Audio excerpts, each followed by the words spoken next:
Yo, Beth, that shit crazy. On a Saturday, it's All Even with your boy Barry Grant.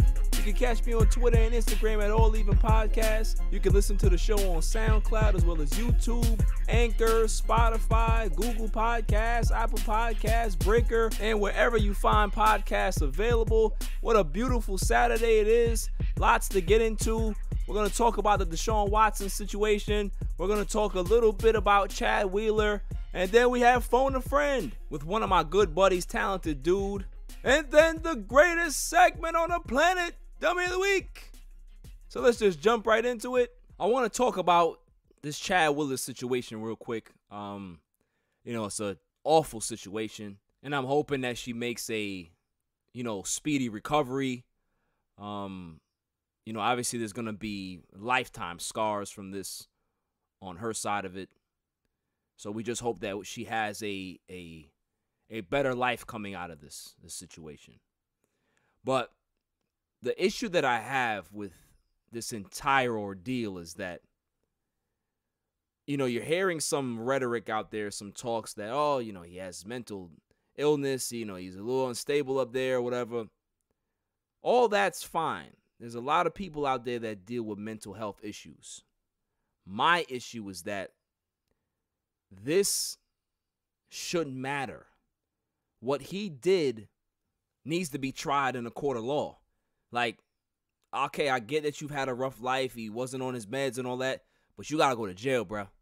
You got to go to jail. Like, I'm tired of hearing people say, oh, well, this is what happened because of this. This is what happened because of this. Nah. I'm not hearing that. I'm not hearing that side of the argument. I don't care. I don't care the fact that he had a mental situation of why this happened.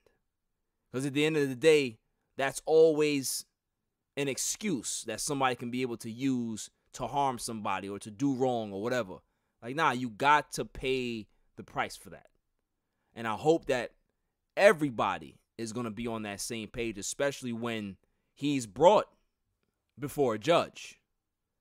Because I remember when Ray Rice was going through his situation and, they made Ray Rice public enemy #1. And rightfully so. What he did was insane. It was crazy. But this needed the same type of press. And it happened on last Saturday, and we only heard about it that following Wednesday, I believe. And that's the thing. It's like if it's not a high profile player or athlete, it just gets washed under the rug. That needs to change. I don't care if you're the star or you're the 38th man on the team. You do something like this, you got to be front page. The NFL needs to take, drastic steps into making sure that you pay for what you did. The fact that the NFL, they said that, okay, he was already a free agent. He was the one that said he retired. That, to me, doesn't matter. I believe that the NFL should still be able to come out with a statement. I'm sure they did by now, but when it happened, they didn't do it. And I would have preferred the NFL to say, hey, listen, this happened. We're going to investigate. It's not going to be a long investigation. We know the details of this situation, and he's banned from getting anything. Like, there's no, pension. There's no health coverage. There's nothing. Like, make that known. You know what I'm saying? Because mental health is one thing. It's always a constant struggle. But, man, what he did to his girlfriend was, animals don't do that. You know what I'm saying? And I'm just hoping that going forward, everybody doesn't put status over the situation. Like, just because he's not a high-profile athlete doesn't mean that this doesn't deserve its fair press. Yes, it's gotten its fair press since Wednesday. I'm just saying, when it happened, let's start doing the right thing when these things go down. Because, like I said, I'm sure if he was black, this would be a different situation. We probably would have heard about it Saturday when it happened. So, I hate to put race in everything sometimes, but sometimes it's unavoidable. And that's just the reality of it. You know what I mean? But moving on to Deshaun Watson and the Houston Texans, what's going on over there? Houston Texans, they hired Dave Culley as their head coach.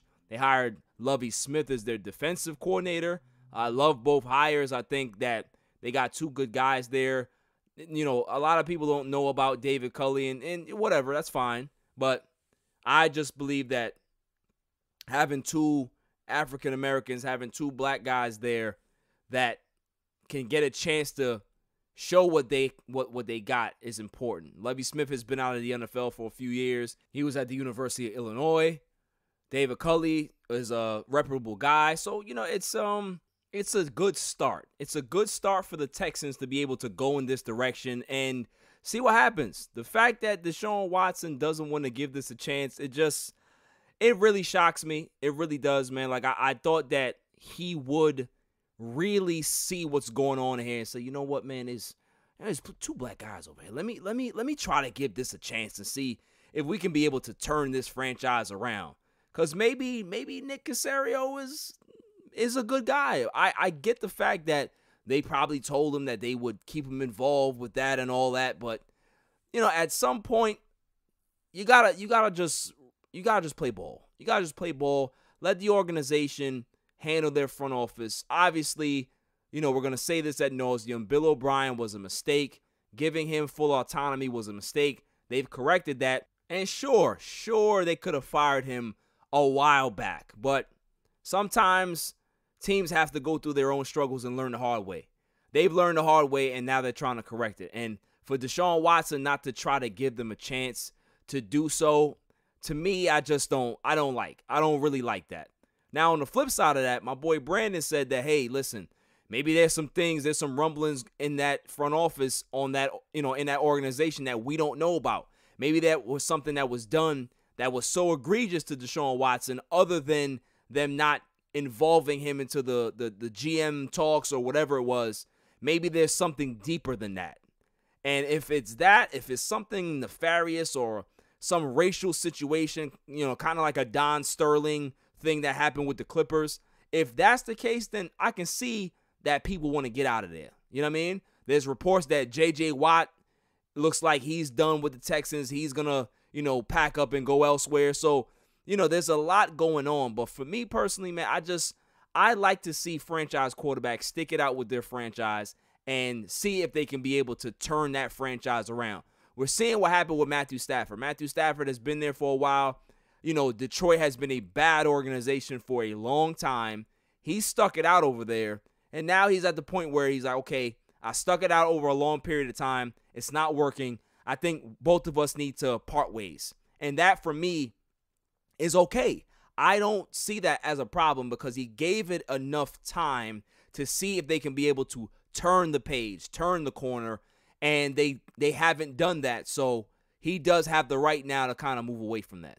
Deshaun Watson, you know, they traded Nuck, they traded DeAndre Hopkins, then you signed the big bag deal, and now you want out. Like, come on, man. I don't like the timeline with this. There are times where you need to abandon ship, and there's also times where you need to just buckle down and say, listen, this is where I want to be. I want to change this franchise around. I want to be the guy to turn around this dumpster fire and turn it into a reputable organization, because not every organization started off perfect.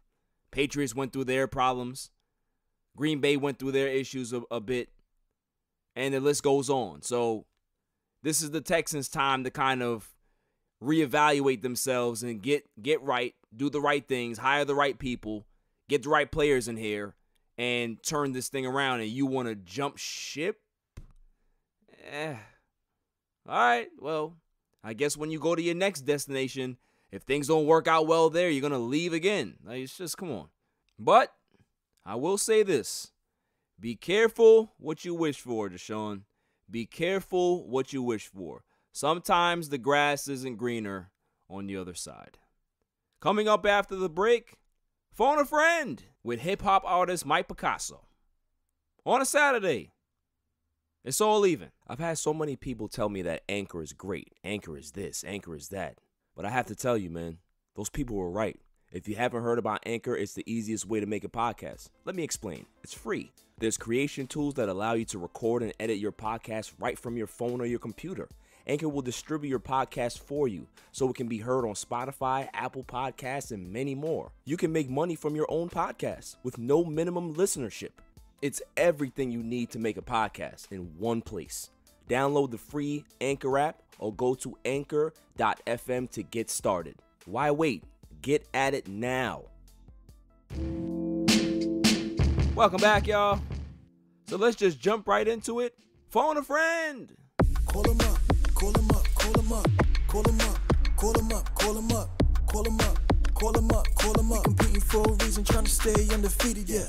Call him up, call him up, call him up, call him up, call him up, call him up, call him up, call him up, call him up. Biggest game of the season, don't lie, we're all leaving, yeah. What we have on the show today is something special. Something special. We have, aspiring artist, hip hop artist. He has a project out right now, Reckless Art. It's phenomenal. It's awesome. MICPICASSO, one of my good friends. How you doing, man? Yes, sir. Doing well, brother. Doing well. Happy to be here, man. Thanks for having me. Of course. This is phone a friend, man. So I gotta get all my homies on here. And the fact that I've known you for the majority of my life, which is pretty annoying. I have to get you on here, tell your story, and talk a little sports, because that's what we do on the show. Before we talk about anything, though, since it's sports related, the way we met, you remember? We was in the 3rd grade, bro. You and Basco. I think it was some wrestling pay-per-view. I don't remember which one, but I used to write them down, and I used to write down the matches in the book. Yes, I remember. See, I was trying to remember because I thought that it was Basco that was writing down the paper, but it was actually you. Nah, it was me, bro. It was actually you, man. Yo, trust me, bro. It's you've always been pen to paper. You know what I mean? Like, now we think about it now, you've always taken to that, because I remember when you first started experimenting with music.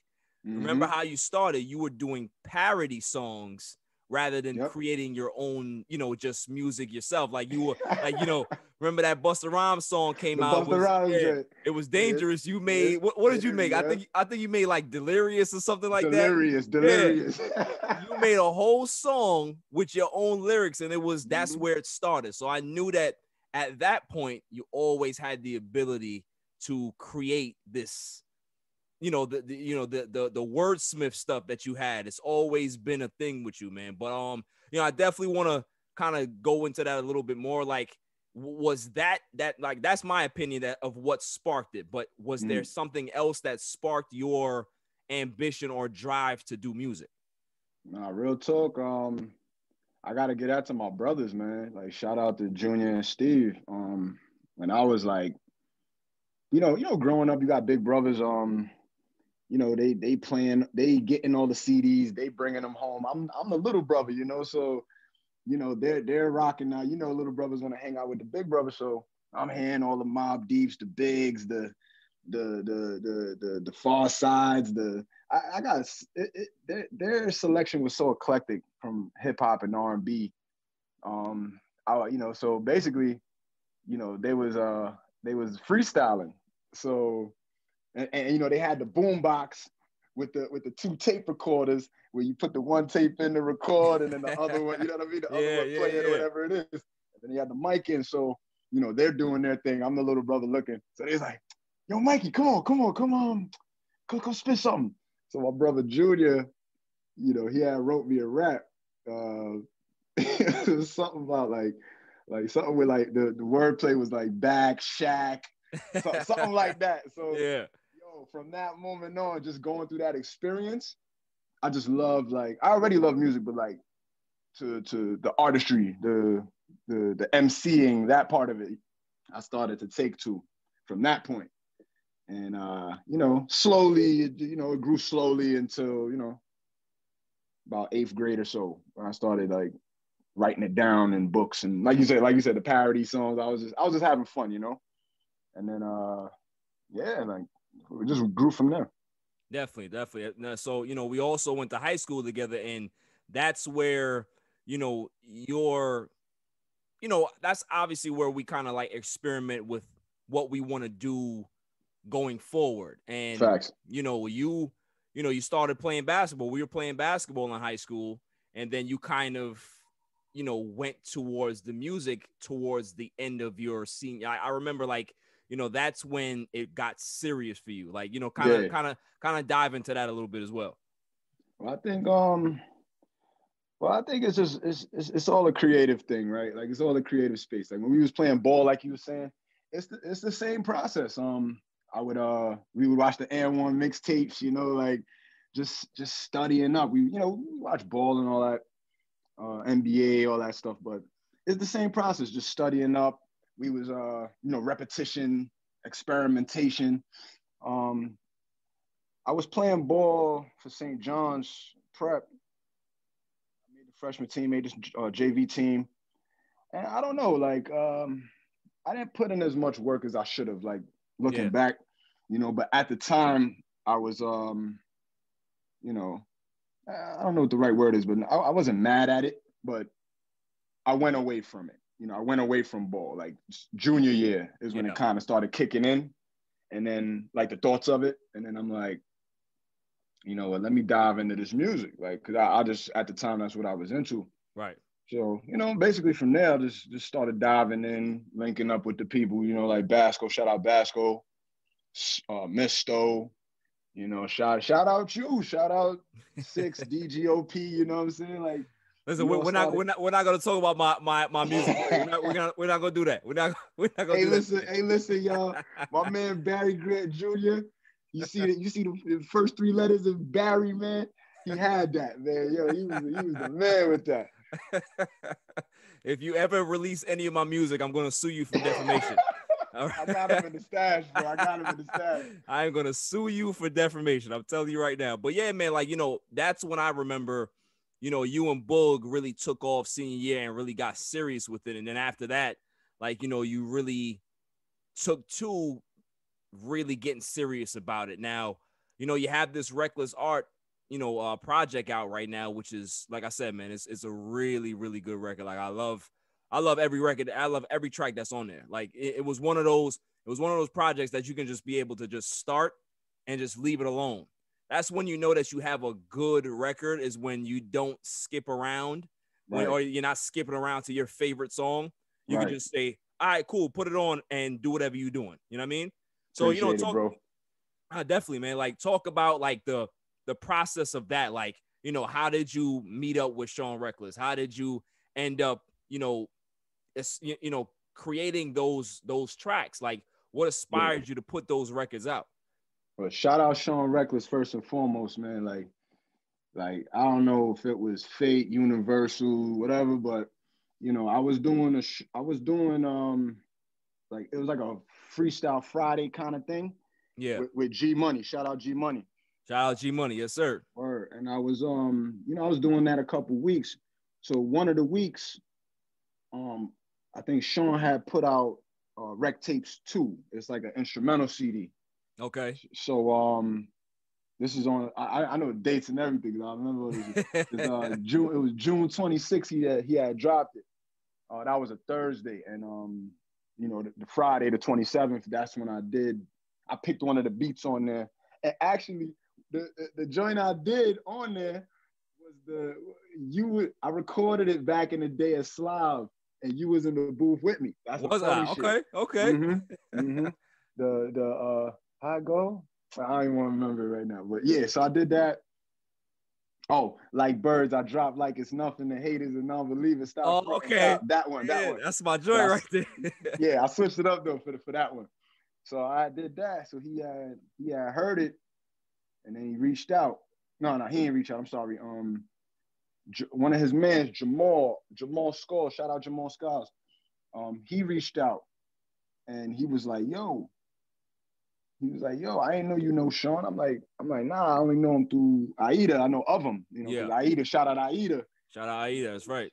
Aida and Sean been working heavy for a long time. So I only know of him through her. So he's like, yo, I'm sitting next to Sean right now.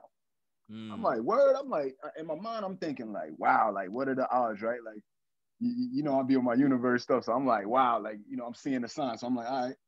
So I connected with him through there. From there on, I exchanged numbers with Jamal, exchanged numbers with Sean.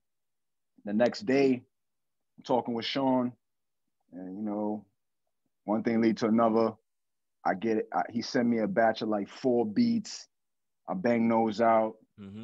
One more, 2 more. You know, the project could have been 6 tracks, 7 tracks. Ended up being 9. It was 10 at one point. You know what I mean? So it just kept building from there. And we was developing the relationship in the process, you know?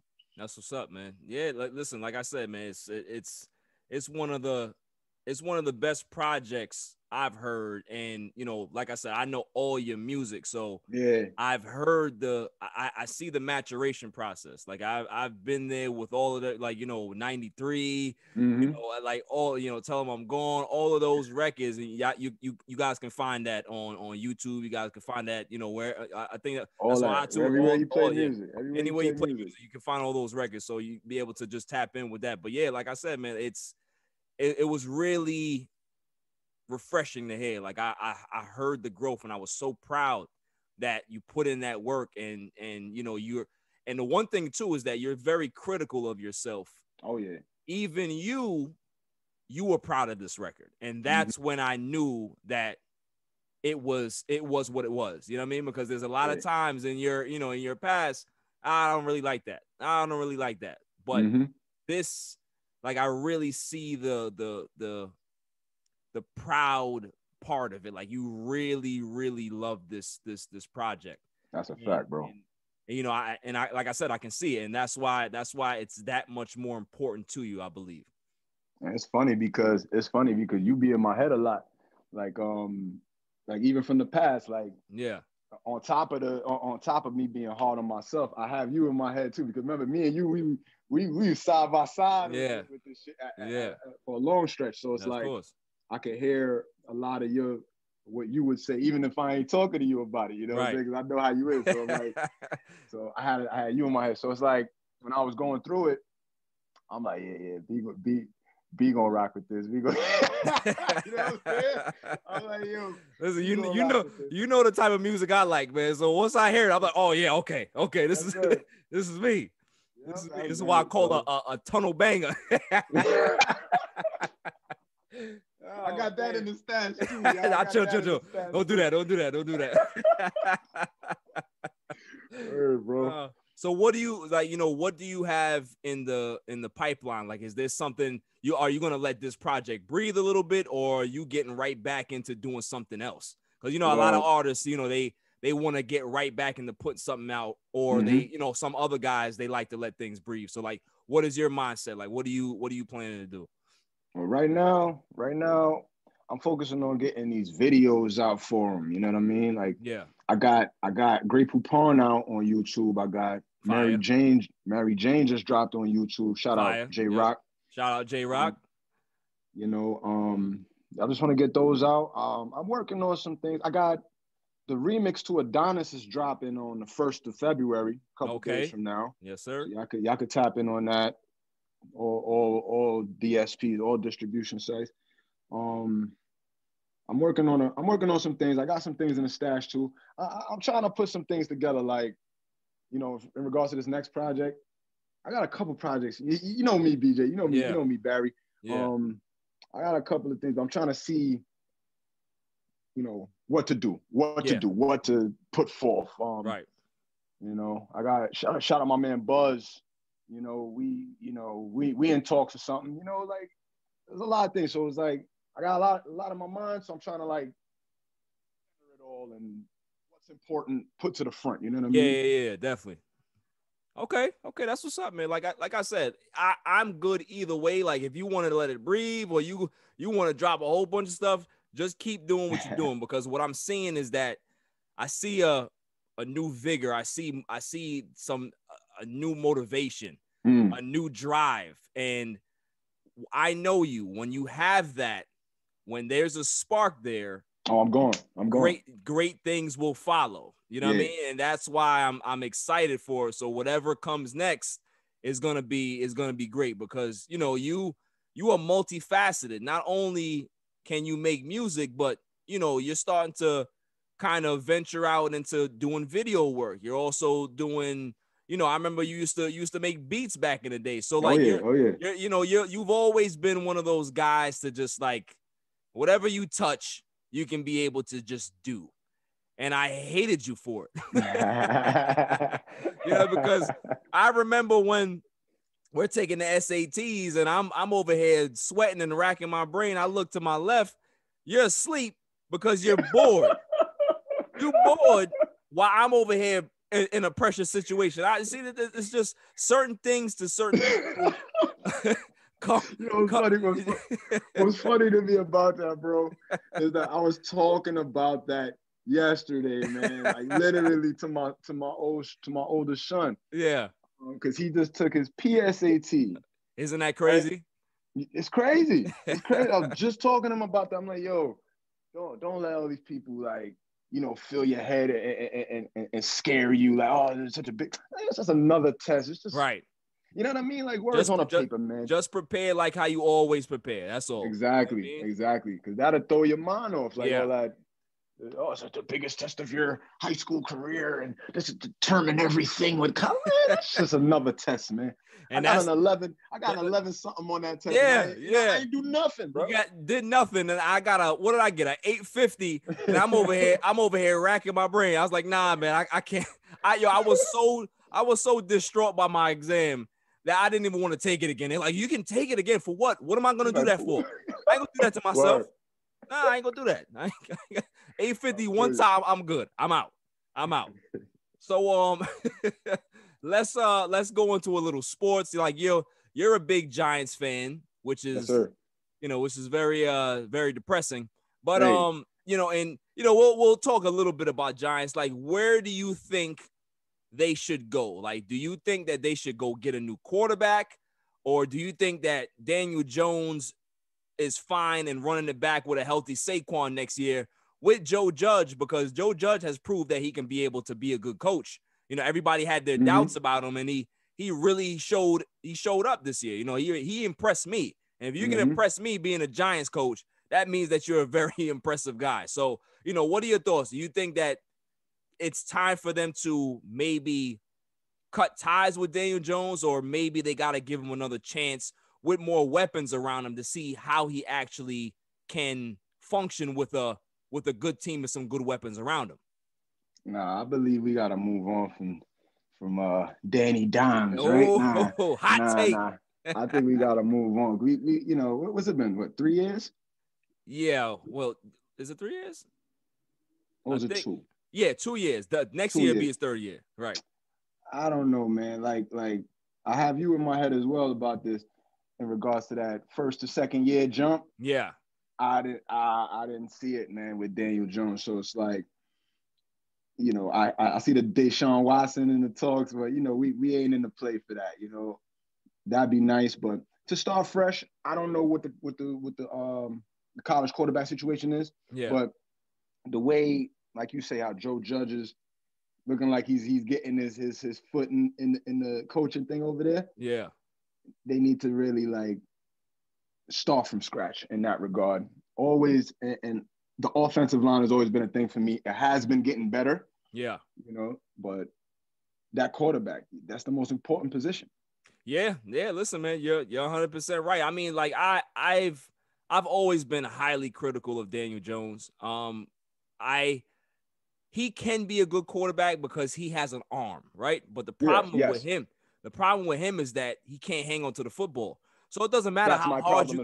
It doesn't matter how hard you can throw. If there's pressure on the backside and every time you getting hit, that ball gets out, you're not a value to this team. You're a liability. Mm-hmm. And if you are the liability at the most important position on the field, that's a big no-no. It's a big no-no. The play that bothers me, like every time I think about it, that 80-yard run Yeah. or whatever.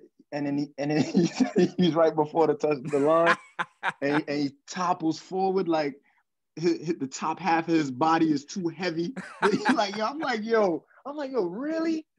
Yeah. Really? That is a microcosm of his career so far, is that he has the talent and he just falls over himself. Like, it's just, yeah, it's we'll see, man. I think they should give him one more year. I think one more year to really evaluate him, because think about it. 2 years, a lot can change in year 3. Like, maybe the weapons get better.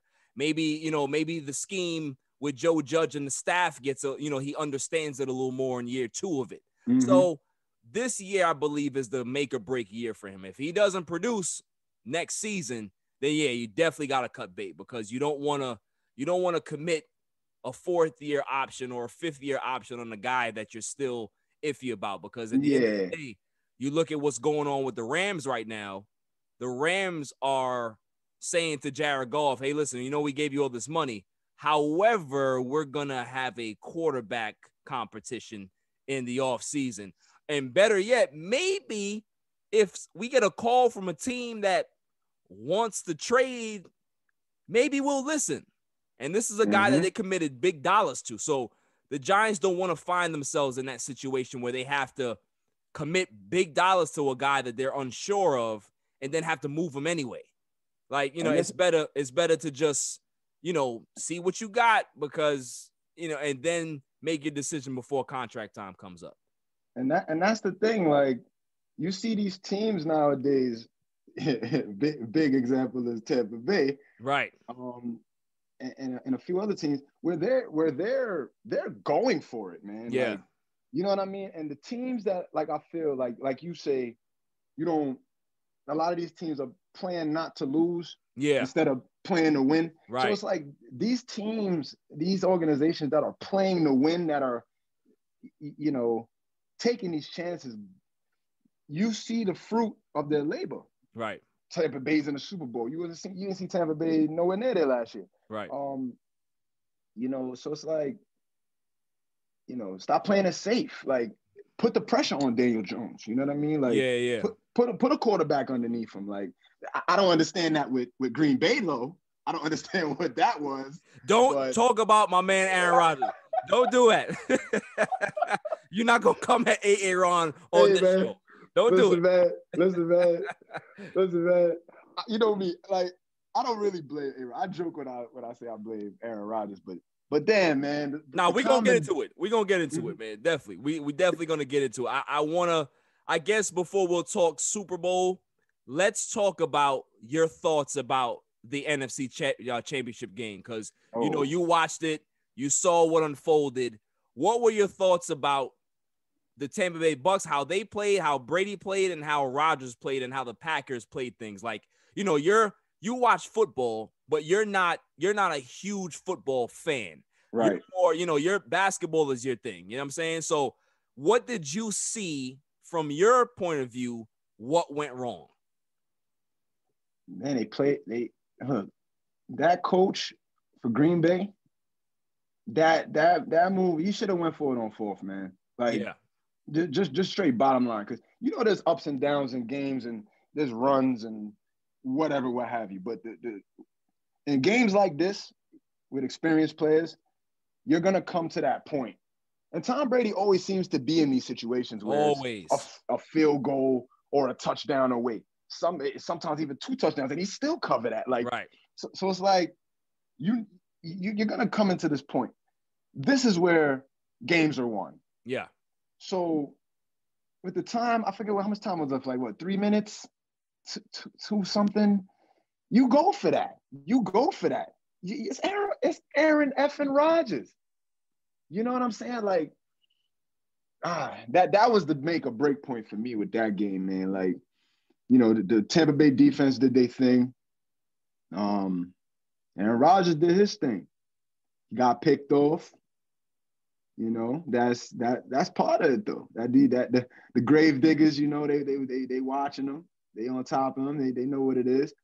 But that point, that 4th quarter, that field goal, That wasn't the move, man. Yeah, no, listen, you listen to my show. You know exactly how I feel about Aaron Rodgers and how I feel about Matt LaFleur, Matt LaChoke. Yeah, Matt LaChoke. Because the thing is, I've never understood how a coach could take the ball out of his best player's hands. Yeah. If I'm a coach, I'm going to live and die with the ball being in my best player's hands. If he makes the play or if he doesn't make the play, I am happy with whatever result because that's my guy. I'm not going to say, all right, I'm going to take the ball out of your hands, my best player, and let the defense figure it out. Although the defense was playing well in the second half, the defense they're not a great defense. So all it took was one pass, one completion for Tom Brady to finish the game. That's a lot of pressure to put on the defense, especially in man coverage. So why not say to yourself, all right, let's go for this on 4th down. If we don't make it, at least we got them backed up close to the goal line. We may be able to put a little pressure on them defensively. And we know that Tom Brady with pressure is not the best of quarterbacks. So maybe we can be able to get this ball back and let Aaron Rodgers get the last say at it.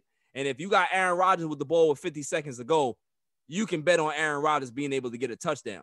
So, but the fact that you don't give your quarterback the chance to do that, I just don't understand how you can be able to be comfortable in yourself as a head coach and how your front office can be comfortable with you being their head coach. Because at the end of the day, if it was reversed, if this was Tampa Bay down 8 points, Bruce Arians is letting Tom Brady go for the touchdown. Oh, yeah. So because why? Brady's been there before. He's experienced. He's your guy. He's the guy that you're paying $30 million to. You're going to give him that rub. That Aaron Rodgers didn't get that rub from his head coach. So it's like, why am I here? If I'm supposed to be the MVP, which he is. So think about that. Aaron Rodgers will be announced as the NFL regular season MVP this year.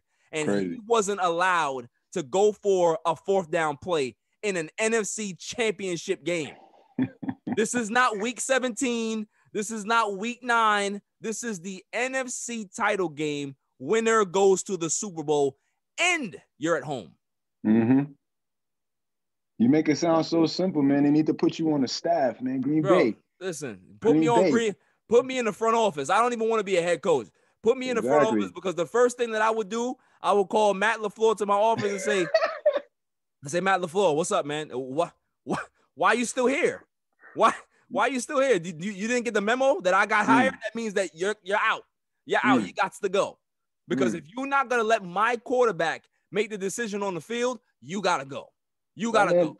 That man don't know how to play chess, man. No.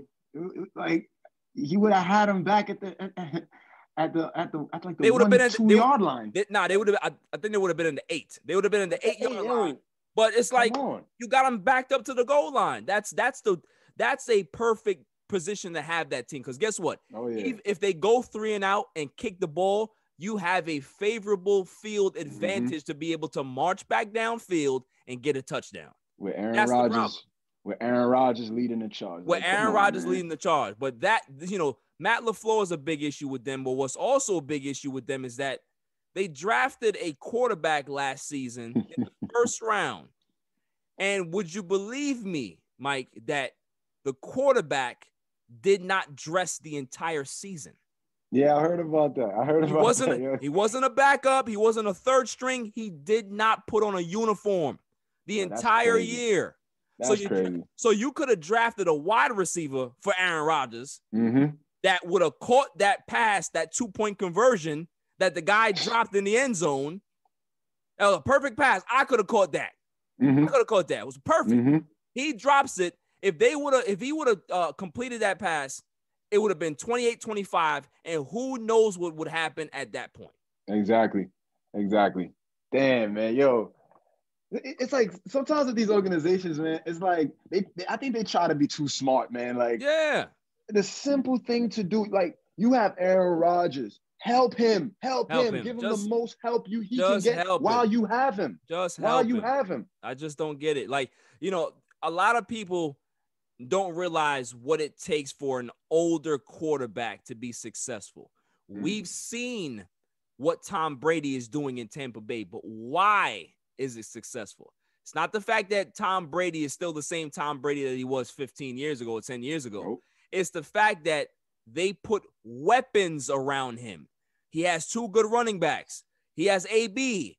He has Mike Evans. He has Chris Godwin. He has Gronkowski. He has Cameron Brate.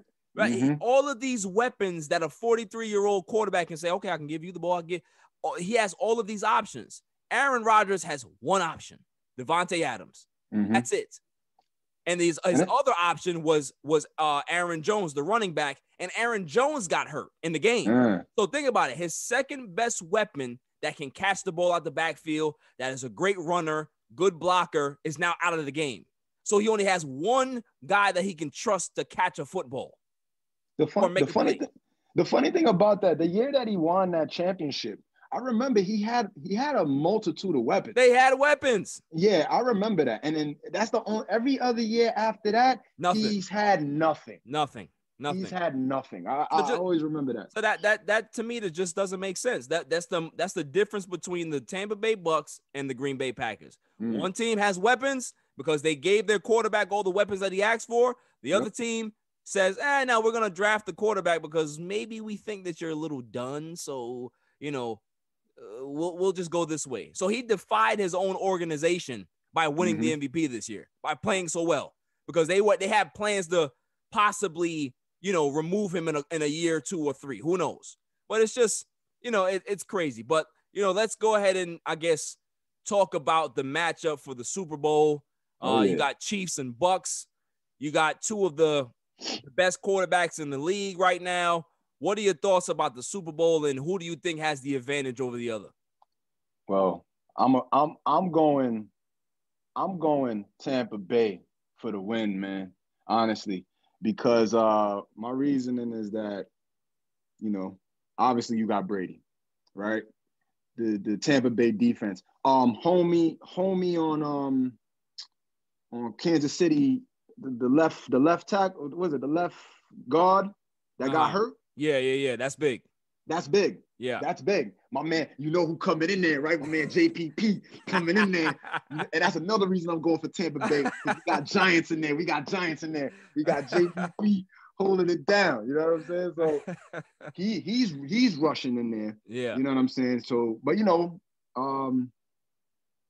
bugging. What's his name, yo? What's Kansas City quarterback name? I'm tripping, man. Pat Mahomes. Yeah, Pat Mahomes. Yeah, he's not a pocket quarterback. He can play both. He can go on the run. He could be in the pocket. So, just the pressure is going to be important for Tampa Bay's defense. The grave diggers, the pass dudes. They gotta be on point. They gotta be on point. You know what I'm saying?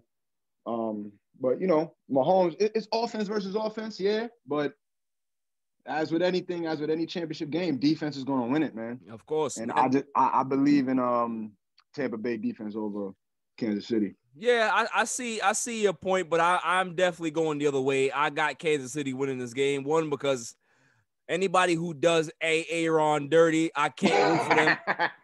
Can't root for them. Not gonna root for no Bucks.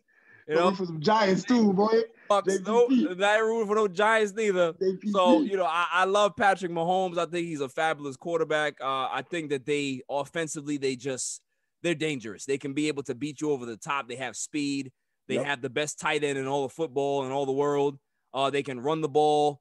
Pat Mahomes can get out of the pocket. Patrick Mahomes reminds me of Aaron Rodgers. When Aaron Rodgers was young, Aaron Rodgers did the same things that Patrick Mahomes can do. I think Patrick Mahomes is a little better with those things, but they have the same skill set. Patrick Mahomes can be able to escape pressure. He can be able to make every throw. He can command the offense. He knows what the defense is giving him. He can change plays at the line of scrimmage. All of those things Aaron Rodgers possesses. So, Tampa Bay is going to have to go through another Aaron Rodgers prototype. And this one may be better than the original. So, so it's just, I'm not a fan of the Super Bowl. I'm going to watch it because I have to. It's going to be a good game. Yeah. But, it's just I have Brady fatigue. I'm not going to lie to you. I have Brady fatigue. I don't want to see it. And I'm starting to get Kansas City fatigue as well, because it's like they're good. They're going to be good for a while. They may end up being the next Patriot dynasty as well. So it's like, okay, we're watching one guy, he's still doing it, and then the other team, they're going to be the guy that is the old guy. Like it's like they're looking at each other. It's like that Spider-Man picture that's just, they're pointing at each other. That's what it is. So it's like, that's exactly what it is. What the hell am I rooting for? What am I rooting for? Whatever. Just whatever. The only person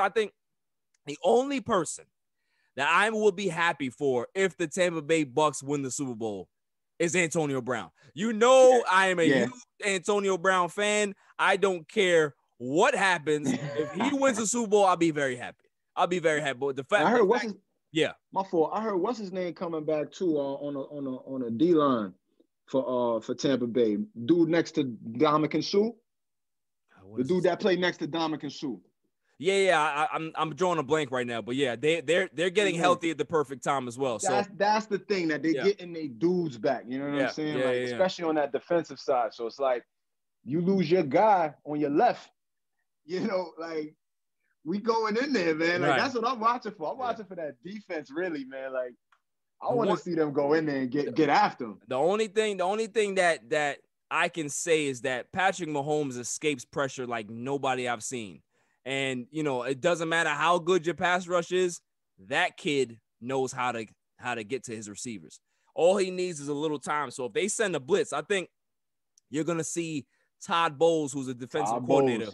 He is going to be very, very cautious of sending blitz packages at Patrick Mahomes, because if that blitz doesn't get to him, that means that the coverage over the top ain't there. And you don't want that. If Patrick Mahomes can be able to extend the play, it's good night. So if they can be able to keep him in short distance, short yardage situations, take away Tyreek Hill, which is pretty impossible to do, but if you can, that's one way to beat the Chiefs. However, even if you do take away the big play, they still have Travis Kelce. Yeah, that's the problem. Is that you got a safety net. Oh, 3rd and 5, Travis Kelce. 3rd and 7, pass to Travis Kelce. 3rd and 12, pass to Travis Kelce. Like this is what if they have somebody that can be able to slow down Travis Kelce, we'll see. I don't think they have it, and this is why I think that Tampa Bay have an uphill battle here. Now, if there's anybody that can be able to overcome that, it's Thomas Brady. Right? I don't call him Tom Brady. It's Thomas Brady. But even with that, you're right. You got me thinking now, shit, because you already know Brady weakness. I'm still going Tampa Bay, but you already know Brady, man. You put that pressure on that. You put that pressure on him. He starts to look like Daniel Jones. That's a fact. Yeah, that's a fact. So they got some big boys on that side too. They got Chris Jones. They got a lot of guys on that team, on that Kansas City team. So it's gonna be a good game. Like I said, it's not my ideal Super Bowl matchup, because I like to see stories. I like to see underdogs. I like some type of drama. There's no drama here. Yeah, there's no drama here. Last year. Right. Like, I'm over Andy Reid. He got his chip. He good. Right. You can just go away. Yeah, just go away. Yeah, we don't care about you now. It took you a while to get the Super Bowl. You got the Super Bowl. Now go away. Now go away. Need Tampa Bay to get their chip though. You know what I mean? Nah, they already got one. They already got one. They already got one. Yeah, John Gruden won a Super Bowl with them, man. I'm tripping. Good. They're not yet, but it's been a while. Yeah, it's been a while. It's been a long while. So, whatever. Let's go on to some NBA action. You are a huge Knicks fan. I got my hat on right now. Got his hat on right now. Huge Knicks fan. But what are your thoughts on the Knicks? Like, what have you seen this year that feels different than any other previous year? Like, probably, that feels different than the past, I'll say 3 or 4 years. I got you. Defense. Defense. That's what I'm seeing. Tibbs. Yes. Got the Knicks looking good on the defensive end. That's the most important thing for me, man. And I love it. Every bit of it. Yeah. The defense. Yeah, man, I definitely agree. Like, you know, they had the game last night. They beat the hell out of the Cavs. Yeah, we not the Nets, man. We not the Nets. We take care of the teams below us, man. Take care of that. So, you know, who has impressed you the most on this Knicks team? I can easily tell you quickly. I can easily tell you that. But Julius Randle, man. Julius Randle. Like from the start of the year to now, like, you know, because he was like he was a wild dude, man. Like, yes. Yeah. Like yes. Before. Like he always had the talent, but it's like sometimes he would take things into his own hands. Yeah. Like understandably so from probably his perspective, because there wasn't nobody on it, you know, nobody was on the team like last year before that. So it's like it seems like now he's like into the coaching, I guess, because it seems like he's more put together. Like he's more what's the word I'm looking for, man? He's more deliberate about his moves. You know what I'm saying? Like he's not as wild. You know, my man Obi Toppin. Yeah. Obi Toppin. But yeah, Julius Randle, number one for me, like as far as impressed. Nah, I listen, I definitely agree. I've said this, you know, all season that Julius Randle has made the biggest leap that I've seen because, you know, I'm a Laker fan, you know that. And when we had him, there was always that skill set there. He had the talent. Yes. He was able to rebound. He's physical. He can be able to pass. But, you know, defensively, his IQ wasn't there. And offensively, you know, there was some things that he had to kind of refine. What I'm seeing with him now, even last year with the Knicks, you know, Knicks fans wanted Julius Randle gone. They're like, oh, my God, Julius Randle, I can't stand him. He's erratic. He turns the ball over. Blah, blah. But it's a complete 180. Like you see, he's under control. He's using his right hand more. Yep. You know, his passing vision has improved. His defense a little bit has improved as well. Like he'll never be a great one-on-one on-ball defender. But if he can be able to buy into the team defensive concept, that's where you can be able to succeed as a player that is not a great defender one-on-one. So, you know, that's what, and Thibs is big on that. He's the master of that. He's the master of getting guys to buy into the team defensive concept. Like he doesn't care about you being a great one-on-one defender, but you got to be able to know exactly where you have to be on defense, know your rotations, don't miss your assignments, right? And you'll be fine. So I'm seeing that, you know, Julius Randle is doing that, but who also is doing that is Mitchell Robinson. I think Mitchell Robinson has taken a big leap as well, because the thing is, with big men, it takes a while for big guys to get it in the NBA because, you know, the speed of the game is different. Yeah, how you rim protect and block without fouling, it's a technique, it's an art. A lot of guys can block shots, but a lot of guys don't choose to block shots because they don't understand how to angle their body in a way to not draw a foul. So Mitchell Robinson has always been a great shot blocker, but what you're starting to see now is that he's realizing how to get to angles, how to be able to cut guys off at the rim and be able to still contest a shot or alter a shot so they're not getting easy layups. So, you know, they're doing good things, man. They're doing good things. And rumor has it that Thibs is looking for his boy. And you know who his boy is, right? He's looking to acquire Derrick Rose. Yeah, I heard about that. What are your thoughts about that? Yo, man, anything that helped the team at this point, man. I'm all about progress. Pass, like whatever, D-Rose. I like D-Rose when he was here too. Like, but if he could help, bring him back, man. Bring him back. Bring him back. Because nobody understands the system more than D-Rose, you know what I'm saying? Like, especially defensively. So it's like, if D-Rose, because you heard the negative things about Thibs over the years. Oh, he runs his players down. You know, he's too rough on them. Like defensively, you know, because he's big on that defense. Yeah. So if a player like D-Rose has been through his whole, you know, damn near most of his career with him, and he wants to come, you know, I'm all for it. I'm all for it. Nah, that's a great point. I mean, you know, I've always been on that train with Thibs too. Like, you know, I think Thibs is a great coach. He's a good coach, but you know, there's always a time for learning, right? Like sometimes how you do things at every stop isn't the right way. Sometimes you have to evolve with the game. Like, you know, if you're a person, and that's what everybody in life, like if you're not willing to evolve yourself to be able to adapt, you're gonna fall behind. You know what I mean? If you just continue to stay what you're doing, oh, this is how I am. No, you have to continue to evolve. Yeah, that's why Snoop is so dope, because Snoop continues to evolve himself every decade. You know what I'm saying? All the greats will evolve.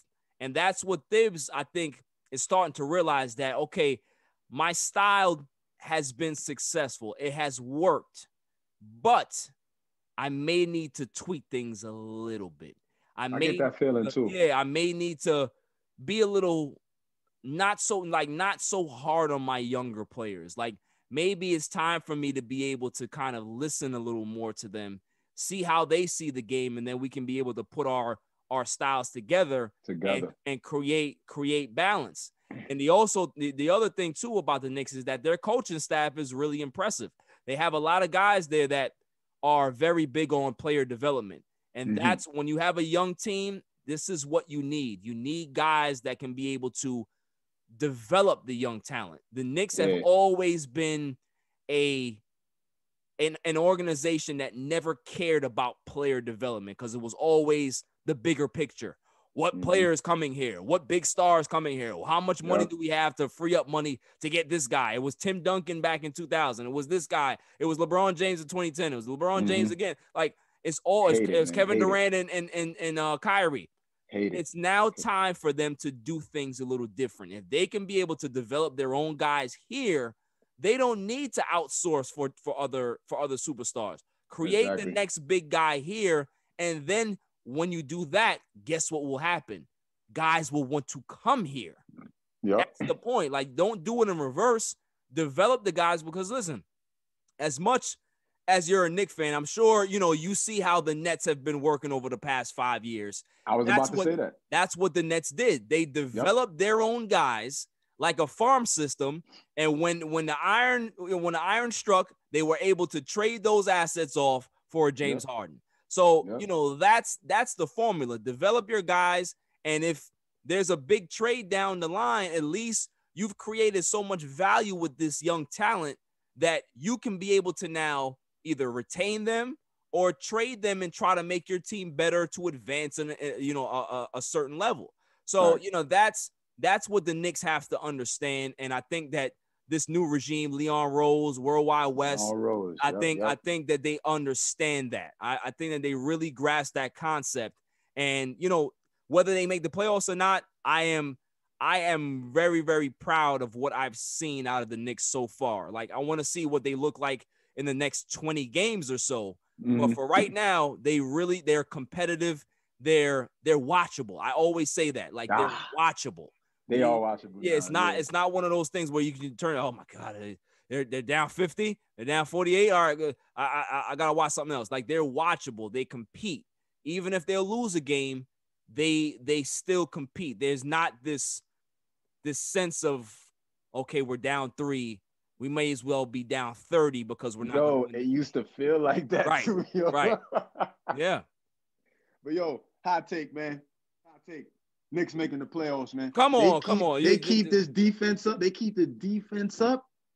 Knicks making the playoffs, man. You heard it here first. Just because you guys are number 1 in defensive efficiency right now doesn't mean that you have to jump the gun and say that the Knicks are gonna make the playoffs now. Knicks gonna make the playoffs, man. You heard it here first, man. Oh my God. So all right. So I mean, you know, we talked a little bit about it, but what are your thoughts on the Big Top Nets? Excuse me, I don't mean to disrespect the Brooklyn Nets. What do you think about the Brooklyn Nets? Do you think that is it championship or bust for them, or do you think that, you know, they can kind of experiment this year and then next year it's championship or bust? What are your thoughts? My thing is, man, like, I don't know all the contract situations with the three big players, but every year, as long as they're there, it's championship or bust, because that's what you did. Like, you sold your like, you got rid of everything you built. Right. So what you're saying to your fans and the NBA is that we coming for the chip. That's what you're saying. Like anybody can say what they want, but what they're showing is that. So if you don't win a championship, it's a bust. I don't care if you go to Eastern Conference Finals. You know what I mean? Like you must win a championship. You have Kevin Durant, Kyrie Irving, and James Harden on one team. Yeah. Now I understand chemistry has to happen. It's the same thing like with the Heat in 2010. Yeah. It's championship or bust. Every year they was together. Year. 4 years they was there. And they got to 4 straight finals. Yeah. And they got to 4 straight finals. Now if they do that, then it's like, all right, it's worth it. Like every year that they're together, they get to the finals. All right, win or lose. You could lose, we're gonna joke on you, but you got to the finals every year. Right. At least you were in contention. Yeah, I agree with that. That's the goal. I think if they don't get to an NBA final this year and whatever, and however many years that they are together, it's a failure because that is the three-headed monster that we've never seen in the NBA. Never seen. To offensive talent. So, offensively, yes, they are a great team to watch. They just hung 147 last night on somebody, but they gave up 125 points. So it's like the thing with me is that, okay, you can score all of these points, but you can't stop a nosebleed. They are going to have big issues when it comes to the playoffs. You want to buck up on teams like the Lakers. You want to buck up on teams like the Bucks and the Sixers and the Celtics. You're going to have problems. You're going to have problems because in the playoffs, regular season, nobody game plans. It's just going to the next team, to the next team, to the next team. When you get to the playoffs, it's about, okay, we know exactly what this guy does. We know exactly what this guy does. We are going to be able to game plan for a full 7-game series and stop these guys. And we all know that you ain't got a game plan for James Harden in the playoffs. Nope. He will stop himself. Kyrie Irving will stop himself. Why? Because he's not going to be available to play in the playoffs because he's always hurt. Kevin Durant is the only guy that you can be able to say he's going to get you a bucket. He's going to be there. So can they – I think the biggest thing that Steve Nash is going to have to do is keep these guys fresh in the regular season. Yes. It's not about winning 60 games. It's about making sure you keep their minutes down. You keep them, especially KD, keep them fresh for the playoffs so they can be able to unleash in the playoffs. It's not about playing these guys 38, 39 minutes a game or what I'm saying. They don't need to be playing those games. If the Nets end up being a 6, 7, or 8 seed with those 3 guys, they good. It doesn't matter. Right. All they got to do is get in. Stay healthy and get in. The buyout market, go ahead. Because you got to worry about Kyrie as well. I heard you said KD got to cut the minutes down. They got to cut Kyrie minutes down. Yeah, of course. Let James Harden play a lot of that because he's used to that. But like you said, Kyrie and KD, man, those are the real factors when it comes to the playoffs, man. Like, because we all know about James Harden, Well, what do you call him? Don't hide down. You call him. Oh, my man, James Soften. You know what I'm saying? When they come to the playoffs, it's Soften. The name changes immediately as soon as you get to the playoffs. You get to the Western Conference Final. You get to the conference finals. You just already know I'm putting my money against Harden. Because I know what he do. I know what he doesn't do. Exactly. Yeah. Now, listen, I know I'm about to get to a sensitive subject for you, man. But let's do it. What do you think about these Washington Wizards with Russell Westbrook at the helm, man? What is going on? Listen, man. Listen, man. That's my guy right there. With Russell Westbrook and those Wizards, man. Look, I don't know. They're not playing up to his speed, man. and this is the problem, man. I see the record when he on the floor versus when he's not on the floor. Now, I think you remember with Melo? You remember with Melo with the Knicks? Yeah.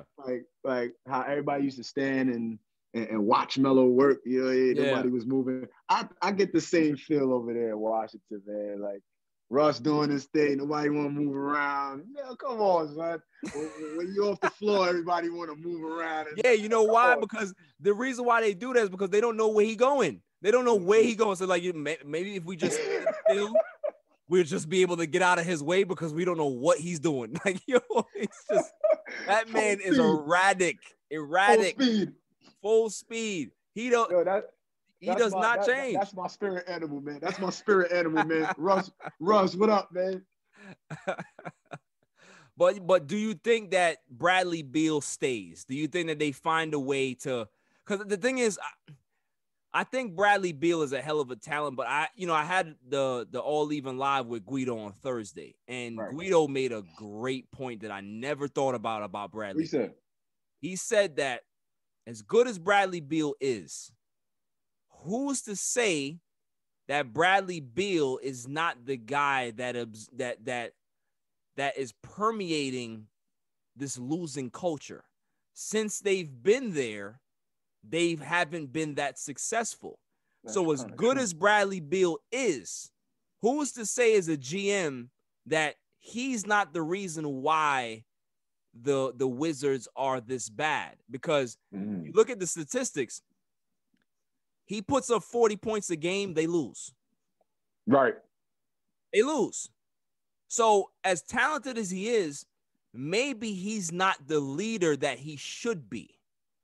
Because his attitude, he's a bit of aloof. He's not a talkative guy. I don't know, like being a teammate of Bradley Beal, I'm sure his teammates love him, but there's a difference between loving a guy personally and him being the leader that you need him to be on the court. True. Like, and maybe, just maybe, he's part of the problem. Because sometimes, of course, he's averaging 36 points a game. We all know that he can score. No, you're right. At the end of the day, sometimes you gotta look in between those numbers.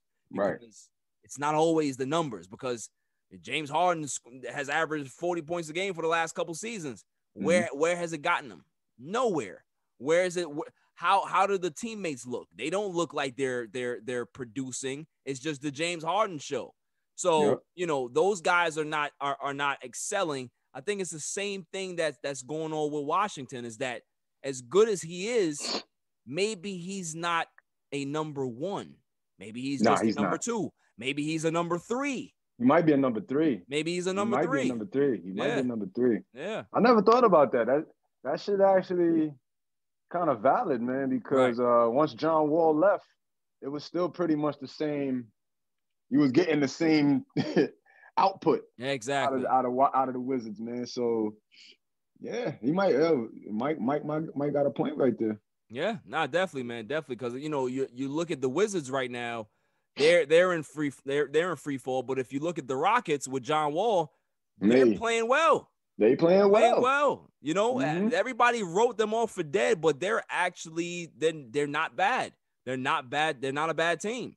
So that just goes to show you that a lot of people, a lot of casual fans, he's putting up buckets. But when you've played basketball, like I have a certain level, you have a certain level, you know that there's more than just points. It matters. There's different stuff that are important on a basketball team. Chemistry, certain guys, who do you turn to for motivation? Who do you turn to for leadership? Like if your best player is on a bench, you're losing and looks dejected because he scored 60 points and you lose.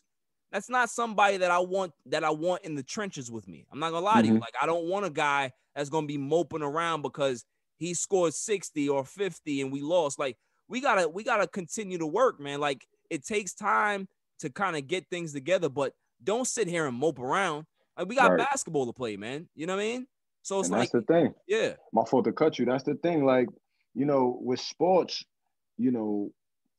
as much as we believe, like, for the most part, we all have that alpha in us, in regards to like all players, right?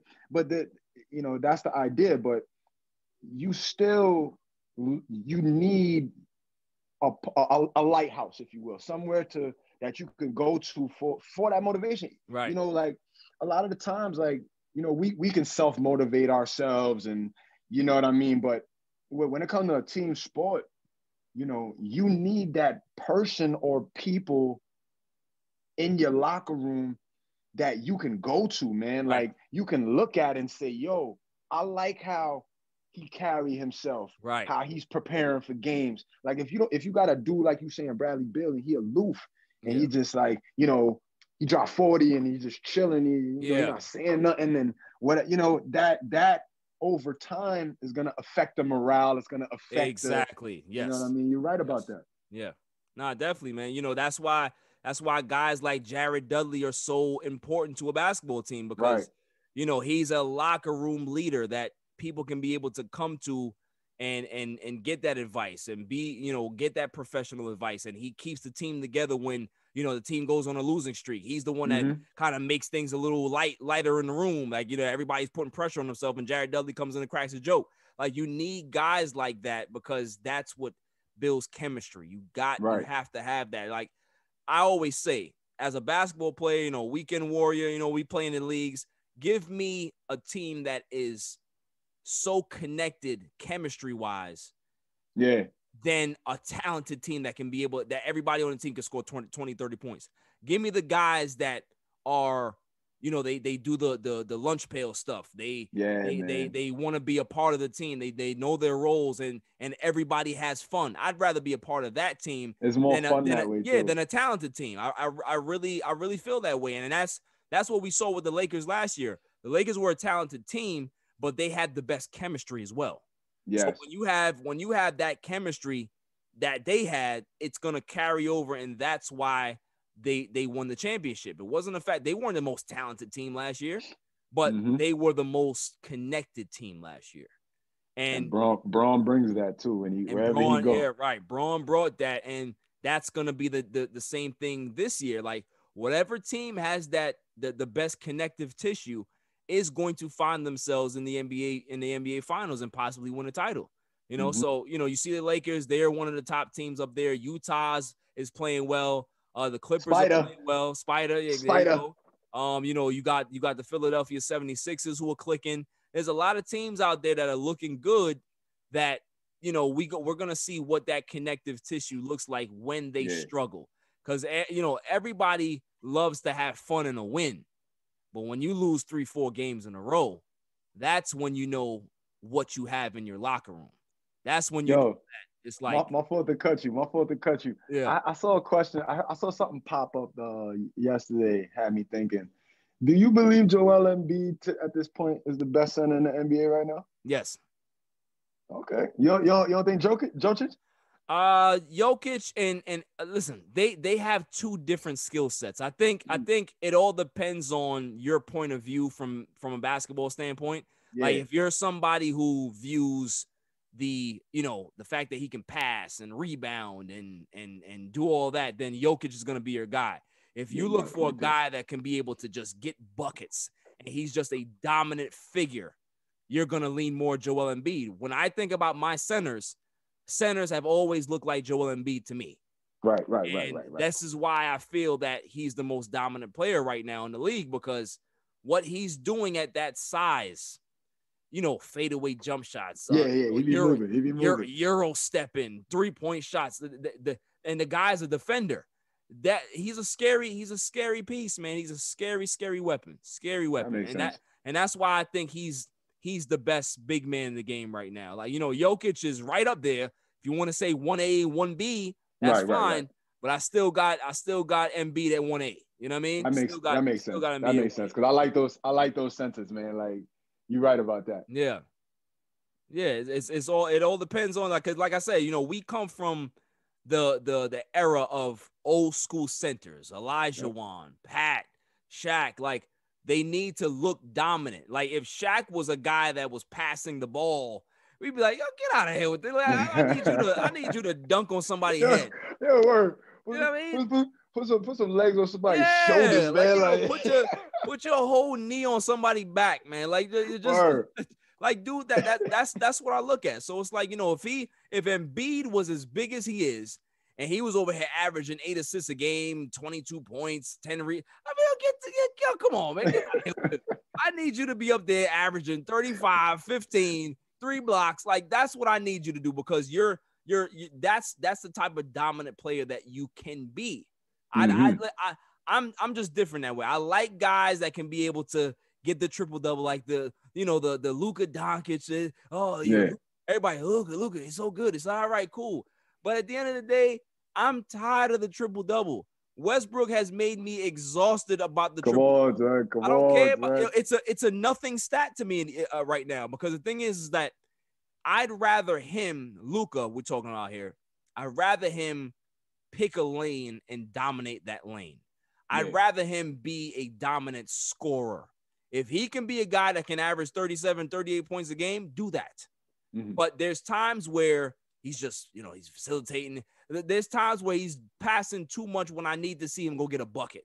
You know what I mean? And that's where that triple-double mindset kind of messes people up, because, instead of you attacking, you're trying to put your stamp on too many categories in a basketball game. That's why Kobe Bryant was so great. You don't think that Kobe Bryant could have probably averaged a triple-double? He didn't care about no damn triple-double. He wanted to just get 30, get 50, win this game, and go to the next town and put up 55. Jordan was the same thing. Jordan had the talent to average a triple-double. He didn't want to. You know what I'm saying? LeBron James is the closest thing to having that skill set that he can be able to do everything. But I just don't believe that the triple-double means that you're the best player in the league. It's just a nothing stat number, because the thing is, to me, this is the problem. The NBA today, in this era, Mike, there's more possessions. Yes. So if there's more possessions, you're going to have more chances to get rebounds, more chances to get assists, more chances to score points. So what we were seeing, this like explosion of the triple-double, does that mean that these guys are better than the other guys that played before? Yeah. No, it's just the fact that the possessions are up. They're having more chances at triple doubles. So it's just one of those stats where it's just, people will look at somebody again and go, hey, he's crazy. Nah, I look at it a little differently. I just look at it a little differently. I like how you said it. I agree with you. I don't like the mindset. Yeah, I agree with you there. I don't like the mindset. If you stumble into a triple double, then fine. I'm with that. Yeah. I'm with that. But if you see that it seems deliberate, like they're chasing the triple double, right? It's like, no, it's just like, that, because the thing is, it takes away from the natural fluidity of the game. It's like if you're chasing these stats, bro, like you're taking away from everybody else, and that's why I think that Westbrook has a problem being successful in the later stages of his career. Like the fact that, all right, if me and you were teammates of Russell Westbrook, just think about it. We're young guys coming into the league. We're trying to develop our own games. We're trying to understand the speed of the NBA. And here's this triple-double tornado that we play with, that he's just grabbing every rebound. He's dishing out every assist. He has the ball in his hand 90% of the time. So as a young player like me that's coming from a program that I was dominating the ball, I know how to handle the ball, I know how to create for my teammates, I'm not getting that opportunity to do that playing with a Russell Westbrook. So my game is being affected. So everybody's looking at him getting triple doubles. Okay, cool, he's putting up all these numbers, but everybody else around him is getting affected because their games are being compromised because of his usage rate, because he's so dominant on the basketball that nobody else gets a chance to do anything else. That's the problem. If Westbrook dials it back, I believe that he will have more success, and I think that the Wizards would be better off letting other guys create. Guys like Danny Avdija, guys like Troy Brown, they can be able to facilitate the offense as well. When you got a Westbrook, you just believe that you have to give him the ball and let him do everything, and that is not conducive to team basketball. It's actually counterproductive. That's my thing. Like, so whose fault is it really? Like, if me and you or anybody could identify this with Rush, right? Yeah. Shouldn't whatever coach or whoever, they don't have to put him at that point guard position. He's he was naturally a two guard. Yes. Like, so just because two teams prior has put him in that point guard spot You know what I mean? Like, you as the next coach, you don't have to have him in that spot. Yeah. You know what I mean? You could talk to him, be like, yo, Russ, I feel like you could be more productive at the 2 spot. Let whoever run the point. Yep. You know what I'm saying? Because I don't have a problem with him going for every rebound. I don't have a problem with him. Like I understand the assist thing, and the point thing. I understand, but him going for every rebound, I want that as a coach. Yeah. That's go in and go get it. He does maximum effort, man. You can never take away from Russell's effort. But here's the problem, and I agree with you on your point, is that it is up to the coach. But here's the problem. Scott Brooks was his coach in Oklahoma City.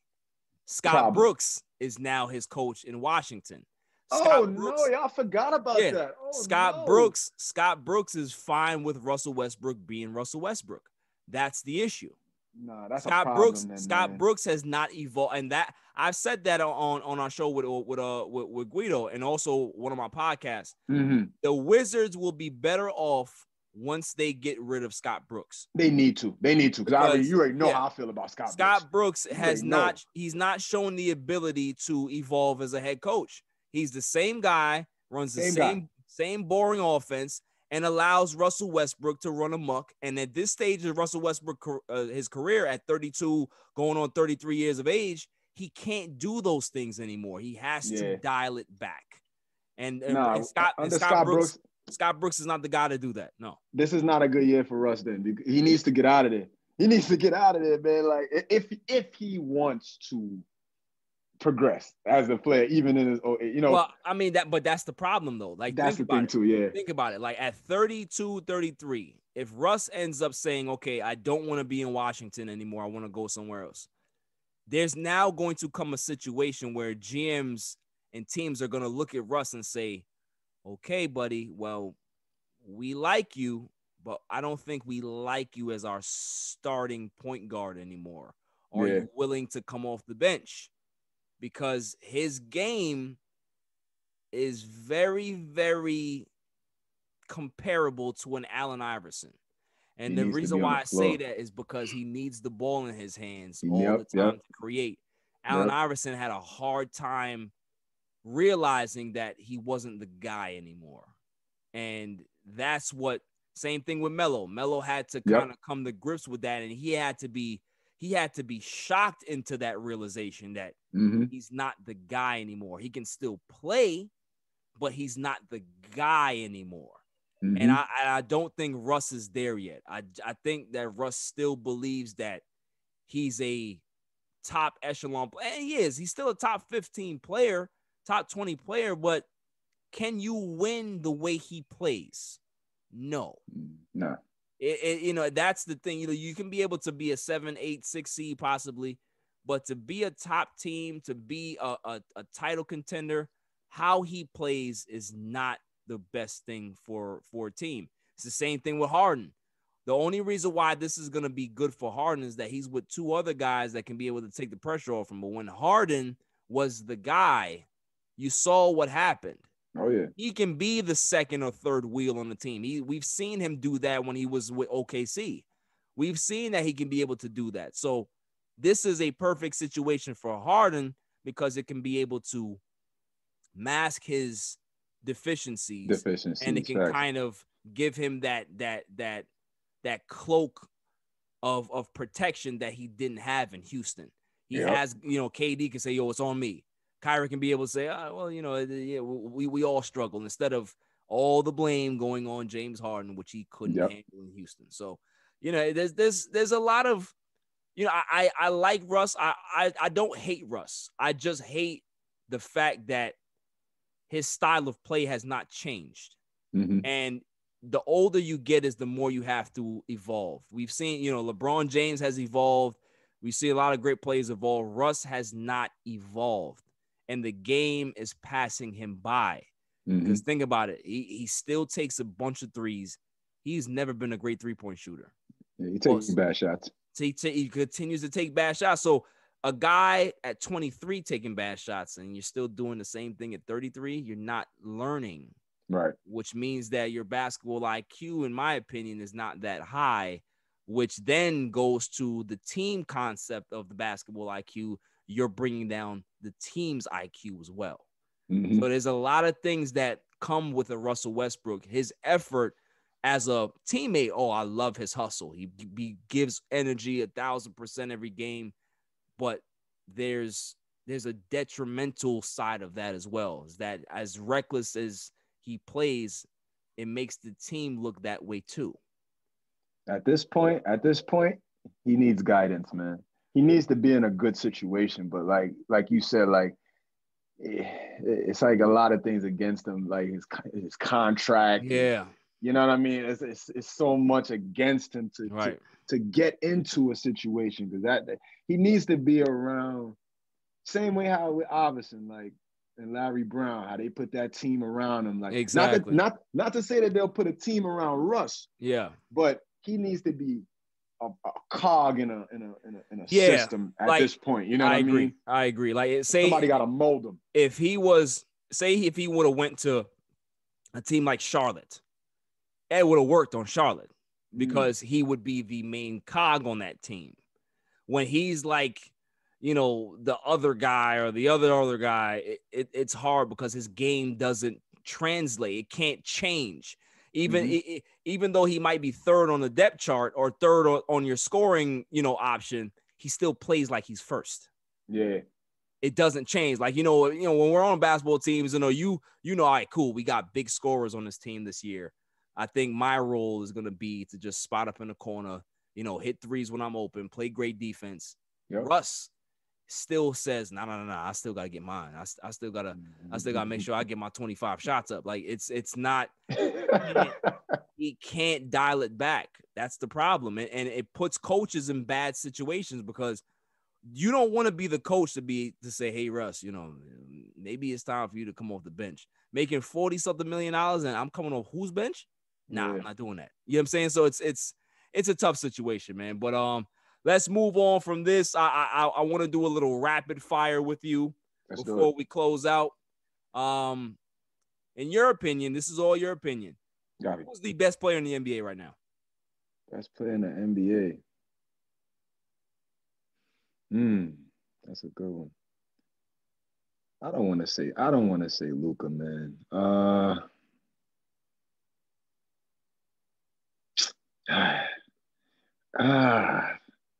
It hurts me to say it, but I'll give it to KD, man. KD, okay. I'll give it to KD. All right, that's fair. Who is the best young player in the NBA, in your opinion? Man.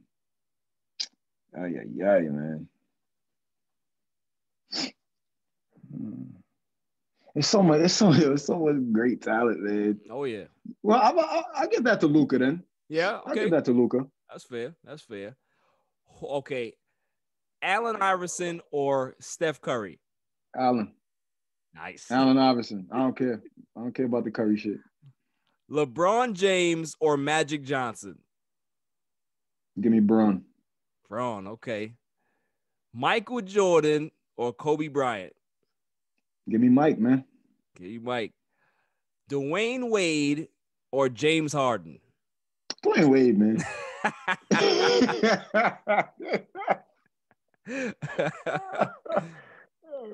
Charles Barkley or Patrick Ewing? Pat. As much as I love Charles, though. I love Charles, but give me Pat.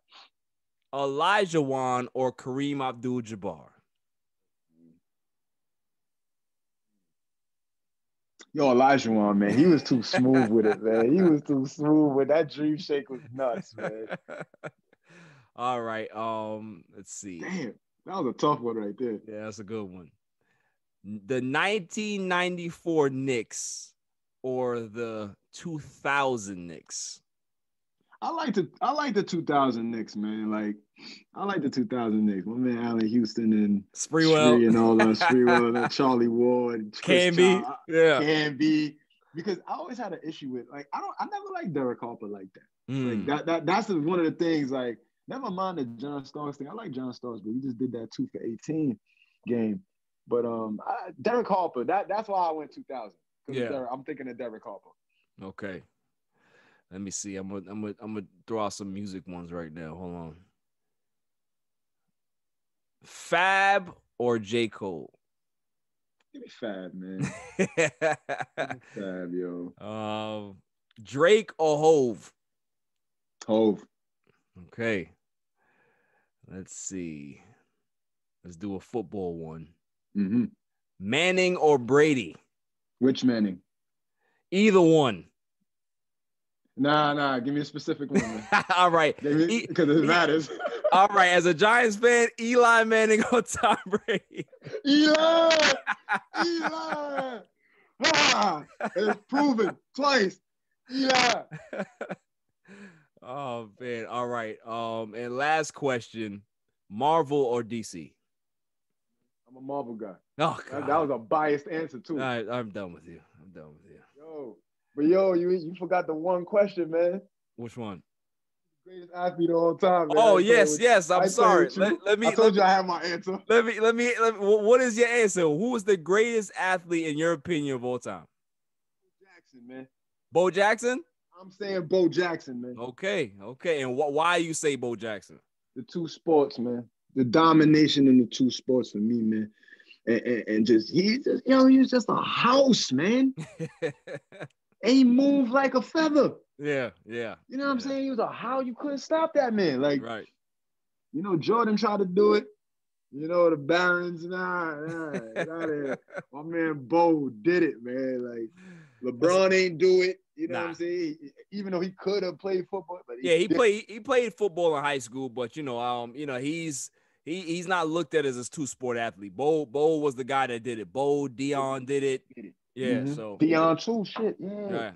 So I like Bo Jackson, man. Jackson. That's fair. All right, Mike Picasso, it was a pleasure talking to you. Just tell everybody where they can find you and what's going on. I'm it's MICPICASSO, Mike Picasso on everything. Instagram, Facebook, Twitter. You could catch Reckless Art, all the streaming platforms, Spotify, Tidal, Apple Music, SoundCloud, audio, all them joints, everywhere that play music. Yes, sir. Shout out Sean Reckless. Shout out Buzz. Shout out DGOP. Shout out Barry Grant Jr. Come on, chill. All Even Podcast, man. Thanks for having me, brother. No doubt, man. No doubt. I'll definitely have you on again, man. It was a pleasure. All right, brother. Take it easy, man. All right, bro. I'd like to thank Mike Picasso for coming on the show. He's a talented dude, man. So check out his stuff. Reckless Art is out on all streaming platforms. So, definitely give it a listen, man, because boy can spit. It's fire. When he talks about his Knicks, I don't really care about that. But everything else, we cool on. Coming up after the break, the greatest segment on the planet, Dummy of the Week, on a Saturday. It's all even. Yo, what up? It's your boy DJ G Money, representing that Flip the Script podcast. But listen, right now I'm listening, I'm tuned in, I'm tapped in to a brand new podcast called the All Even Podcast with my man Barry Grant. Yo, B, what's up, man? Congrats on the new podcast. I'm listening right now, I'm tuned in. Fire, All Even. We here, let's go. This is Cigar Gents and Gals. Just want to give a shout out to All Even Podcast, the best sports podcast out there. Keep up the amazing work. Also check us out at cigargentsandgals.com. We're everyday apparel for cigar smokers. Let's get it. What's going on? What's up with you? It's your boy, the Candyman, the ALFRE to the D. It's your boy, Alfred from the Rap Lab Podcast.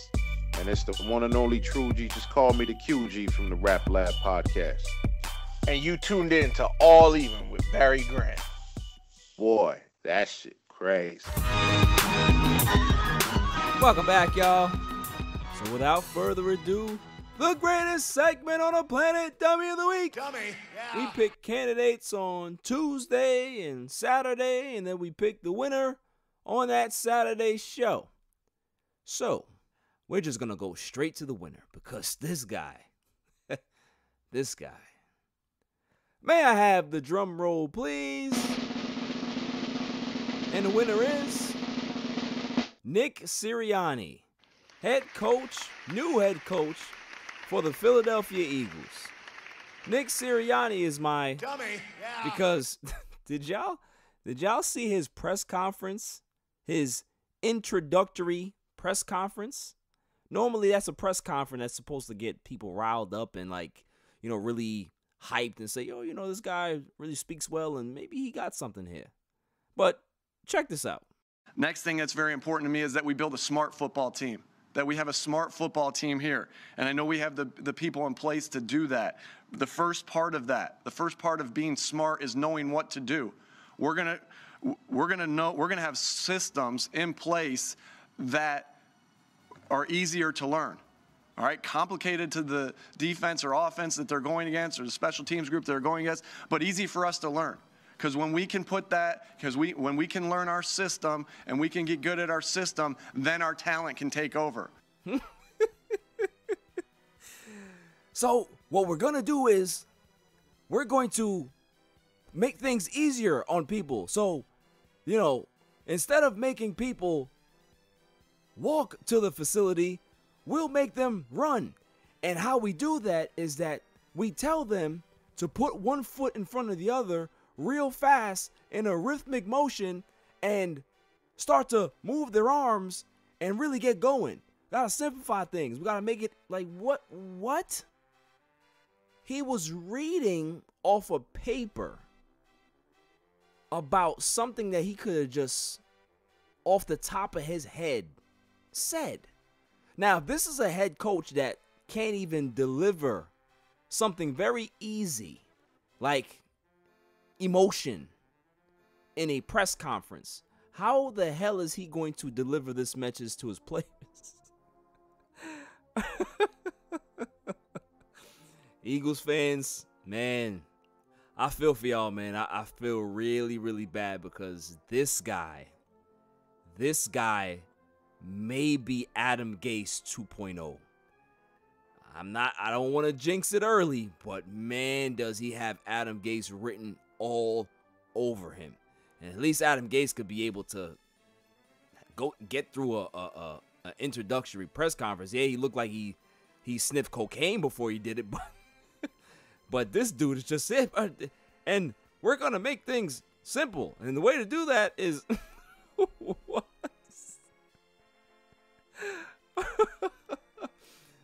He looks like a guy that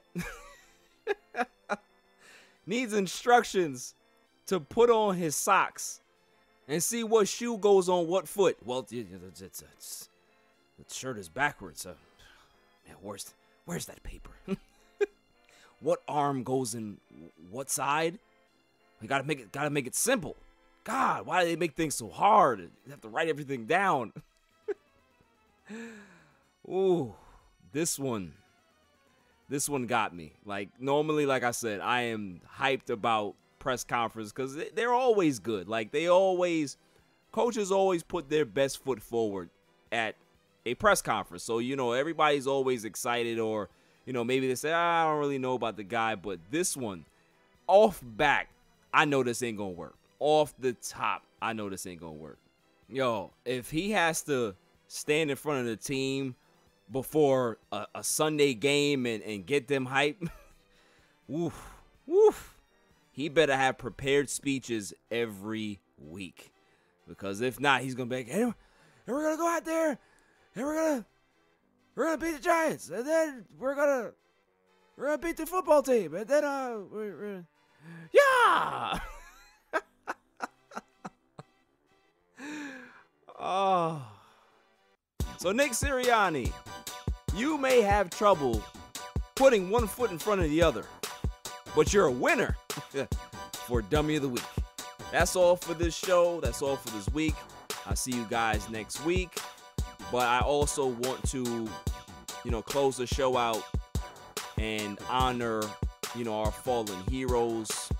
John Chaney, legendary head coach. You know, he died, so I definitely want to leave the last word to him. You know, he was a leader of men. He was a great man, a proud man. You know, did a lot of things for, you know, the African-American community, black culture. So, you know, I just want to pay a little homage to him. So until next week, stay safe, stay cool. Peace.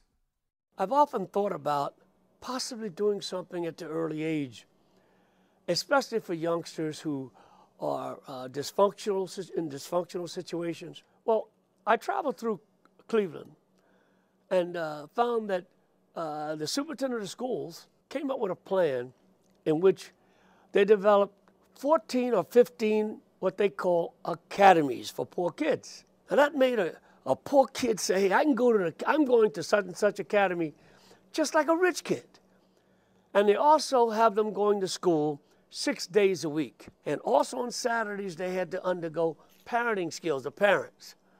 I wrote that program up, and I added a few other things to it. One, the kind of situation that you could involve the colleges in this city so that they could perhaps help tutor youngsters and perhaps get them involved in such a way that they could earn academic credits toward graduation. But that's a great idea to involve a community of young people in developing others. My suggestion was to take over through eminent domain that I saw on Broad Street, Broad and Lehigh, with a great acreage there, and turn that into an academy from 1 through 8. People always talk about the middle class. We got so many poor people in this country, it's unbelievable. For kids who are not functioning well, you need to do more, not less. But everybody's cutting back in education. When you destroy the hopes of a young person, you destroy him. In my 54 years, 80 to 85% of all the youngsters that I coach came from single-parent families and less. Now that's telling us where we are today. How are you going to change it? Through education. So my point is that once you give a youngster a foundation, if I give you a floor, you can reach that ceiling. You can catch me on Twitter and Instagram at All Even Podcast. Listen to the show on Anchor, Spotify, SoundCloud, and wherever podcasts are available. And check out my YouTube channel, All Even Podcast. And don't forget to share, like, and hit that subscribe button.